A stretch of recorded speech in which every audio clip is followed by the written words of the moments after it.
கடக ராசியில் பிறந்தவர்களுக்கு இந்த வாரம் எப்படி இருக்க போகுது அப்படின்னு பார்த்தீங்கன்னா சூப்பராக இருக்குங்க. பாருங்கள், அஷ்டமத்து சனி நடந்துகிட்டு இருக்குன்னு நீங்கள் வருத்தப்பட்டுட்டு இருந்தீங்க. ஆனால் இப்போ குரு 11ஆம் இடத்துக்கு வந்துட்டார். இது ஒரு திருப்பு முனை. இந்த கடகராசி அன்பர்களுக்கு ஒரு வசந்த காலம்னு சொல்லலாம்.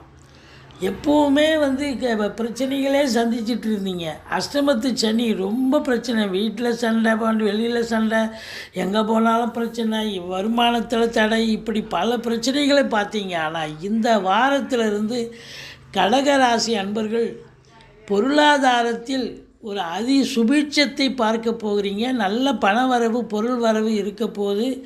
அதையும் தாண்டி இளைய சகோதர சகோதரிகளால் நல்லது நடக்கும். பூர்வீகத்தில் இருந்து வந்த பிரச்சனைகள் அகலும். கணவன் மனைவி ஒற்றுமையாக இருக்கக்கூடிய ஒரு காலகட்டம் வந்தாச்சு அப்படின்னு சொல்லலாம்.